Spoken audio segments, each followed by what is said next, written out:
Instagram is buying into the online shopping experience. It will soon allow users to purchase products they see on the app with just a few clicks. Posts from retailers will include a tap to view button for users to see more information about a product, and that takes you to a details page with a Shop Now button, which then leads you to a company's website to make the purchase. Here to talk more about this new feature and also the impact of Instagram and social media on an election cycle unlike any other. Mike Krieger, the co-founder of Instagram. Mike, great to have you. Thanks for having me here. First, the news of the day as it regards Instagram.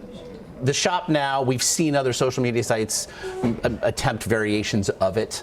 What went into what went into the creation of it, and how might it differ from what we've seen before? Sure. Yeah. For us, it was all about watching what people were already doing, and we would see people already have conversations with small businesses and brands and say, "Oh, I love that. Where can I buy it?" And then they would maybe be like, they would talk to each other in the comments, like, "I found it on this website. Oh, go visit here." And we're like, "Well, that's kind of clunky." So it really came out of watching what people were already doing and saying, "All right, can we make that an official product that anybody who is interested in buying a product can go and connect with and use?" So really, in terms of differing, it's a behavior that was already happening. We're not trying to create something out of nothing. It's more about streamlining it and making that work really nicely. So a seamless shortcut then, exactly. Perhaps as few steps. Interestingly, if you appeal to demographics, certainly millennials, what we've come to know, if nothing else, they abhor being sold.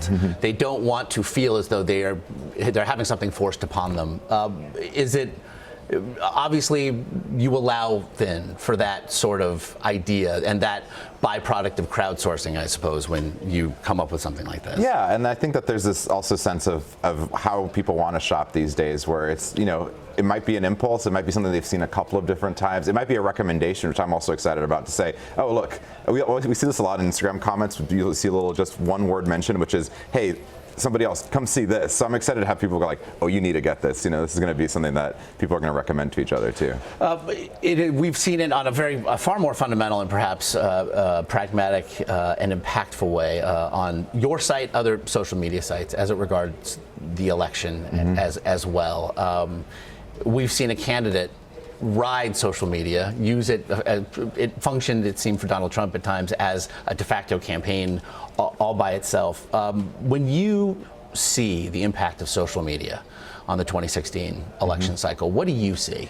I think there's obviously the official voice that the both campaigns have, and they're talking through all these media channels. But then you're also seeing the kind of other conversation happening too. So we did a huge art installation here in New York City just this week, and the whole idea, which the Where I Stand campaign, Where I Stand, which we you guys saw covered, it yesterday. And the whole idea there was, let's get back to the issues and let's bring the voice of the voter back into this conversation. So the whole idea is you visit and you stand on an issue that you particularly care about, and you talk about why it matters to you. This morning, I saw somebody talk about STEM and education and how they were really passionate about getting more technology education in. I've seen people talk about immigration or Constitution, and it's just, to me, I was actually quite moved, just reading all the comments this morning and seeing, oh yeah, that's what this should ultimately be about, just hearing the voice of people and understanding what they're fundamentally caring the most about. Do you, when you're experiencing your site, do you feel somehow or sometimes that there's a discordant conversation?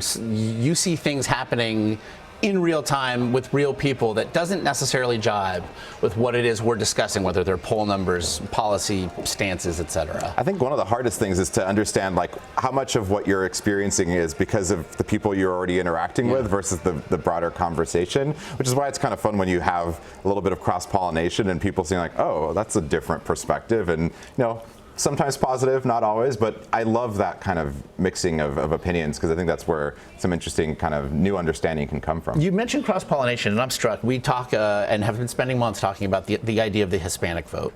And then when you really look at it, it's a big mistake to see a Hispanic vote, the idea of there's this monolithic vote. And I wonder, as it regards social media, we talk about the role social media has played, but let's break that down, if only because I have you here. Yeah. I wonder, things like Twitter and Snapchat, do you view them as strict competition, or are they something else? Do you feel you're a ragtag bunch existing somewhere in a galaxy, perhaps not so far, far away? I think there's a bit of both. I think there's this element of they're all different ways of expressing yourself, and that's why they all can exist, which I think is kind of interesting. That, you know, I love that there's actually multiple avenues that people can go through, kind of depending on either the thing they want to talk about or the medium they want to express themselves in. It's kind of like saying, like, oh, writing exists, so like we can only have one kind of newspaper, but really there's newspapers and magazines and this whole like rich world of ways of expressing yourself through the written word. I see something similar with social media overall, where I think the more the merrier, and it really helps, you know, let different voices thrive on different platforms. I want to get you out here on this one. We saw Melania Trump yesterday on the stump for her husband take cyberbullying essentially as an issue. And aside from the idea, perhaps it's a curious messenger for a curious message.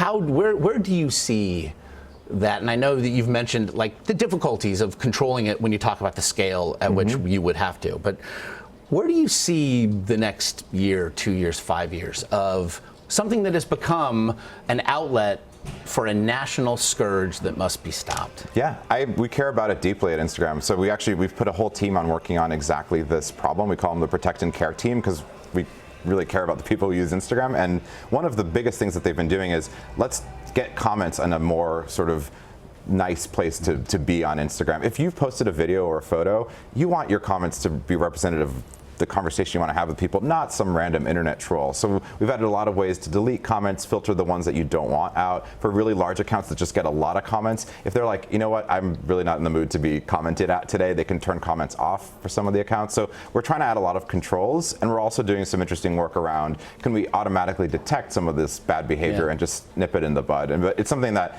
in the long run you need to get right, or else your platform just becomes this very negative place, and that's something we'd really love to avoid. It was interesting, and I wonder if this is another idea. Cubs manager Joe Madden, in the aftermath of the Cubs' historic victory, said, you know, maybe there should just be two.